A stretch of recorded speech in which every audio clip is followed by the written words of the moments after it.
When André Rieu, the king of the waltz, died in the middle of a performance when he was 75 years old, the world of music hit rock bottom. After that, everything changed. But what caused him to fall apart when he was at the peak of his powers? For us to understand, we need to know what happened in his life. When André Rieu was born on October 1st, 1949, he came from a family that put punishment ahead of their child's well-being. There were 6 kids in his family, and his father was the conductor of the family and the stage. He was the 3rd child. His father, who was also named André, was a well-known and respected director in the orchestra world. But the kids at his own house were afraid of him. No one laughed or sang lullabies in their house. Love was vague and not warm. "My parents didn't love me," André would say afterwards, not to fix a wound but to say the truth. His mom was crazy about skills and grades. She thought that fantasy was a bad thing. When his art teacher praised it, it was yelled back at him through the house as if it were a charge. The creative urge was a sign of weakness, not strength. But things changed when he turned 5. An 18-year-old girl who was slim and graceful took him in. She was his first teacher for the piano. She didn't tell him off. She got him to feel. Young André learned something he didn't know in the sweep of her bow. No love or passion, just a tremor that sounded like life. That was freedom. Without a doubt, he was amazed. After that, he became interested in music. That magical pull. It wasn't a win. It was the start of something inside him that would grow. Other kids worked on scales. He looked for rapport, but happiness came at a price. In his teens, his growing love for waltzes met with his strict father's strictness. At home, people laughed at his beau's poetry. His dad yelled at him, "I didn't teach you how to play waltzes." Those words were not only mean to style, they wanted to kill his spirit. When Marjorie showed up around 1968, it was the last blow to his soul. Not a conductor's score, but André's chosen friend. His mother was very angry when she saw her. "Leave," she told them. Rejection on top of rejection. André left that very night. He didn't go back. As he became famous, their house stayed empty and unlived in. There was not a single event that his parents went to with him. Even though the arenas were full of screaming fans, he couldn't get rid of the thought of how quiet it was at home. "I spent years in therapy trying to understand why my childhood felt so hollow," he once told me. The cheers never filled that space. But music finally made him feel seen. The violin was more than just an instrument. It saved my life. Window would open when he played. After years of official orchestral testing and listening to the empty echoes of concert halls, André broke away and began the rebellion in 1978. He got the Maestri Salon Orchestra going. 12 people with a lot of hope who don't wear outfits.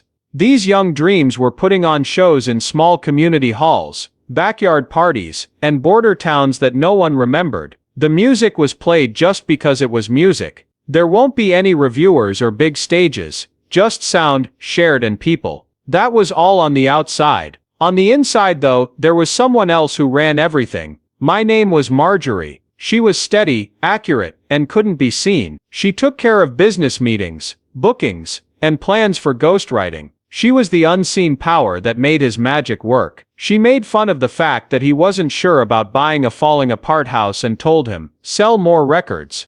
Not because he was interested or curious, but to make the future better. This peaceful revolt wasn't shown on TV. It got out. He started the Johann Strauss Orchestra in an official way in 1987. 12 artists, but a bold goal to bring music's heartbeat back. They gave up being serious and formal. Instead of black tailcoats, they wore bright colors that made people feel happy. Their debut on January 1st, 1988, was exciting, with lights that danced and music that made people laugh. Even though critics laughed at them, the crowds loved them. They weren't going to a show. They took back the music. By 1995, there was a sudden change at the UEFA Champions League final in Vienna, which was one of the biggest stages in Europe. As Shikovich's Waltz Nou Rose, Ra walked out onto the field with his musicians. People who like football stopped, moved, and clapped.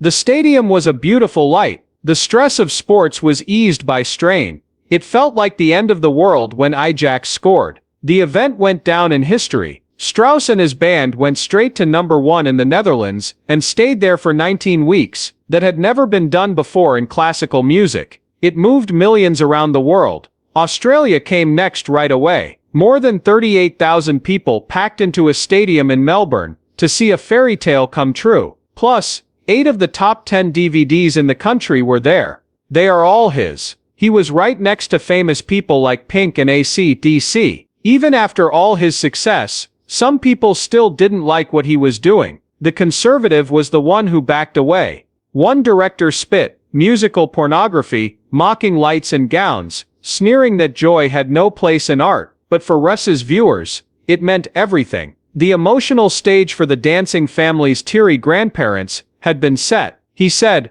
"With us, you don't feel the solemn hush that drives people away." He really meant it. He wasn't trying to sell shows. People were getting hope from him. But behind the flashing lights and packed arenas, the master was having a nervous breakdown. He was at the top of his game in 2010, when a new problem came up. André got a virus that spread to his inner ear and made him sick. It's very important for violinists to be balanced. His world shook. Tours were called off. No performances were held. It was hard for the man whose main draw was saying can do to say, I can't. It wasn't just sickness. He didn't know he had an injury until it showed up. To be more exact, it wasn't just sickness. It was the moment when a story fell apart, showing itself in shaky balance and fuzzy reflection.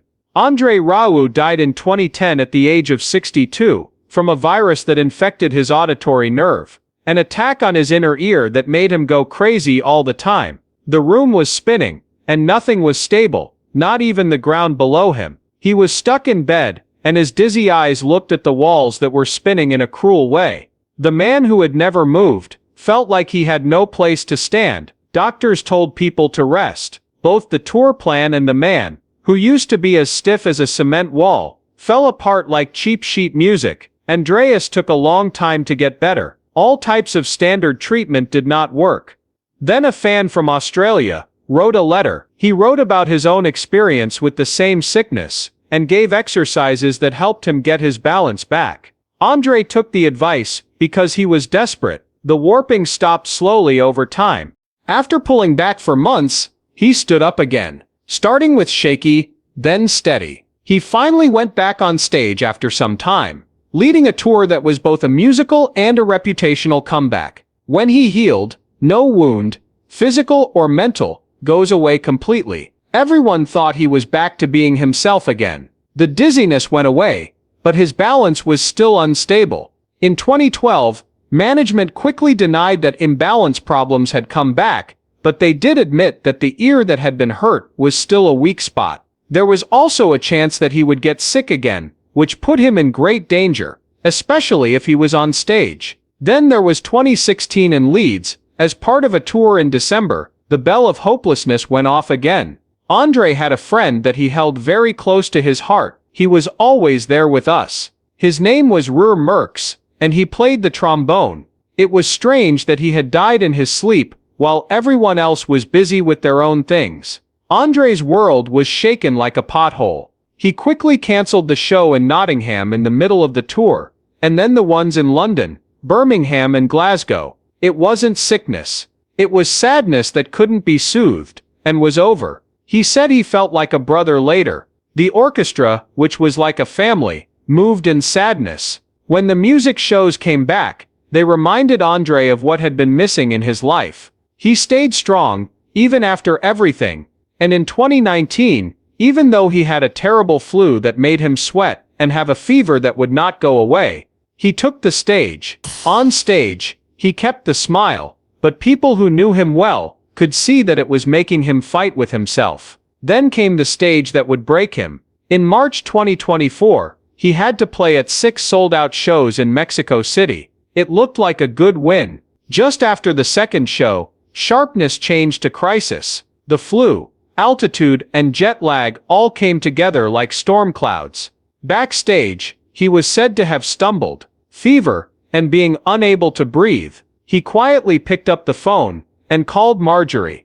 "I never want my first music day to be like this again." That was how 4 concerts finished. Over 40,000 people who had tickets were very angry. The 125 people in the orchestra were sent home in the middle of their trip, flights changed, and tickets were returned. There was emergency chaos, and they had no way to keep their quiet respect. Something new took place during that pause. Pierre, his son, stepped forward. He was no longer just a son or tour manager. He turned into a shield. There will be no more races across oceans. The speed dropped. Europe-only shows, strict schedules, rest and healing time, all of these things were built around André's health to protect it. It wasn't a getaway. It was the right move, but if it had been taken a little earlier, they would not have had to deal with what was going to happen next. At this point, everything depended on Pierre, who used to be in charge of logistics, but was now in charge of pace. He put brakes on the spot where André would have pushed the bike forward. Now every trip and event went through a filter. Is it possible for him to do this? By taking on the weight, he let André get back to making music, but not at the cost of himself. Everything was changed by that collapse and choice. It wasn't the fall of a great musician. It was the start of something new. Someone who knew that to play a note well, it had to be won, not by being strong, but by using care. In that way, he became more real and memorable. By the summer of 2024, the change could be seen, but some of the scars were still open. It cost André Rieu, who is now 75 years old, a lot to slow down. He had built his life on the road. Moving all the time had been his breath for decades. Each show was under a different kind of pressure after Pierre tightened the reins. He felt like he had to show that he could still do it, not just for the crowd but also for himself. He went back to MRI, the stage where he grew up, that July. It was the safest place on his schedule, and everyone in the room knew something about him. As with every year, the show sold out right away. But behind the scenes, getting ready wasn't the same as usual. Medical clearances, the availability of oxygen backstage, and breaks for rest are all written into the practice blocks. His team used to focus on sound balance and lighting cues, but now they work together with doctors and physical therapists. The crowd never saw the list that was stuck to the wall of his dressing room. His body was no longer the silent partner it used to be, and he knew it. The list was clear, and not very long. Until your heart rate has stabilized, don't do any handshakes after the show, and don't drink anything before the show. Pierre followed these rules with the same level of gravity that his father used to show the tempo. But even with the safety nets in place, the old pace tried to get through at times. In Merck on the third night, he played a dance longer than planned, getting lost in the sound of the strings. After the music, everyone stood up, and it seemed like a long time ago for a short time. But when he left the stage, his shirt felt heavy and damp, just like it did in Mexico City. Pierre's face said what neither of them wanted to say out loud. They were almost over the line that was still there. Not only were changes made to the body, but also to the art. André started moving some pieces around, making the music less intense in ways that only trained ears could hear. Less of the high-energy polka showed up. Ballads, slower waltzes, and instrumental stories started to take over the set lists. Fans liked the change, but they didn't know it was also a plan. It was a way to make it look like they had endless energy without using as much to do it. He spent more time at home between shows than he had in decades. The stone streets and yard behind Mistrick's home from the 1400s were turned into a practice space. He didn't practice for hours with the whole group. Instead, he practiced alone to keep his energy up for days when he had to play. Friends noticed that his voice had a softer beat. He wasn't calling as late at night, and he was more willing to say no. After a long fight with illness, André Rieu came back to the stage to different cheers. It was more than just a party. It felt good. It had been months since the last show by the King of the Waltz. In 2009, he got a virus that stopped him in the middle of his tour. The doctors told him that pushing himself too soon could end his career. But André would never give up singing. The first show you saw was in Antwerp. Before he got sick, all the tickets were gone. Many thought the show would be shorter. Rieu gave 3 hours of music instead, not cutting a single song. He met his audience with the same friendly warmth. Still, the careful viewer saw the changes. He sat in the middle of the pieces. He took it easy, and his son Pierre was seen off to the side, for the whole show for the first time in decades. You already know that Pierre Rieu ran a lot of the business quietly, while his father was sick. He was in charge of the production, the schedules, and the decision about whether the show would even go on. He could now be seen as a safety net for the show. In later talks, André said Pierre was told to step in right away. If he started to feel dizzy, there was a lot of duty. It wasn't just music, it was about his dad's health. A memorable event happened in the middle of the 2010 tour that fans still talk about. During the encore in Merrick, André stopped and called Pierre to the front of the stage. The crowd cheered when Pierre reluctantly took the stage. He was given a microphone by André and told to sing along with the musicians. People didn't care that Pierre wasn't a trained singer. A lot of people got to see a rare look into their personal friendship. The video clip went viral online very quickly and showed a side of André that was not often seen in talks. Not the music teacher, but the dad. Behind the scenes, things were still moving very quickly. To help André get better, they planned their schedule carefully, but traveling meant they didn't have much time to rest. It was really hot in Brazil. Australia had terrible jet lag. André's team changed the set list so that the hardest numbers were put at the beginning of the show. When he was at his most energetic, there was always a risk, even back then. If his illness came back, it could end everything all over again. During those years, Pierre's part got even bigger. He wasn't just in charge of the details. He grew up to be a quiet parent figure who sometimes went against his dad's gut feelings. André has said that he and Pierre did fight about slowing down, but André knew that his son's carefulness was what kept the tour going. It became clear to fans that André's acting style was changing in small ways. There was more interaction with the audience, and more time between pieces for sharing stories. It wasn't just about saving power. André was trying to make his performances feel more personal. He wanted people to feel like they were on the trip with him. All the good times, bad times, fears and wins. The real machine was back up and running by 2012. The tours went to different countries again. He was sick, but the shadow of it never really went away. In talks, André was honest about how it had changed him. He no longer thought he was unbeatable. It felt like each show was a gift, not a promise. In terms of money, the return was amazing. The tours brought in a lot of money. More DVDs were sold.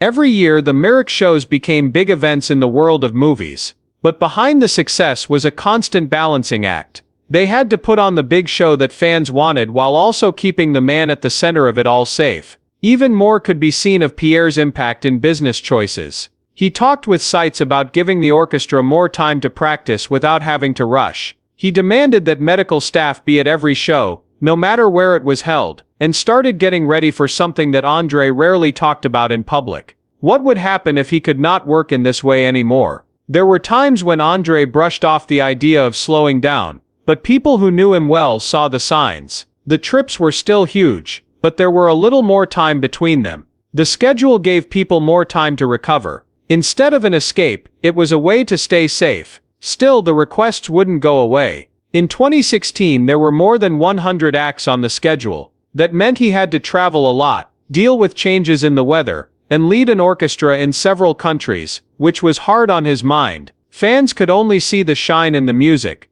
When the lights went out, they didn't see how tired they were. Afterwards, there was an event during a European tour. It wasn't shocking enough to make the news, but it was important. André took longer than usual breaks between songs during a show in Vienna. Pierre walked up to the stage and started to watch. Even though the music kept going, there was a change in the air. André later said that he had felt high during that set. Even though the show was over, they both remembered it, which meant that risk was always there, no matter how careful they were. For Pierre, it made him more determined to keep his promise to protect his father without showing the world his flaws. The next year, André cut back on some of the show's active parts. He gave his orchestra players more tasks to do. He gave them short breaks, so he could rest without stopping the flow of the show, and encouraged them to play solos. People really liked it. They thought it was kind. It was also a plan for André, but the changes didn't mean going backwards. In 2019, the Mark shows broke records for the most people who came with his bow in hand. André stood on that stage with a smile on his face. Thousands of people were singing along. That moment could have been the best way to end a career. He wasn't done yet though. In 2020, when the pandemic hit, the show had to end for the night. While he was an adult, André had never taken such a long break from performance. He practiced, recorded, and kept in touch with his players during that time. But it also turned into a time to think. The forced break showed him what life might be like if he didn't have to travel all the time. When the limits were lifted, he went back on stage with more energy. More people showed up. They were louder, and they were stronger. People had missed live music. André missed them more than he told them.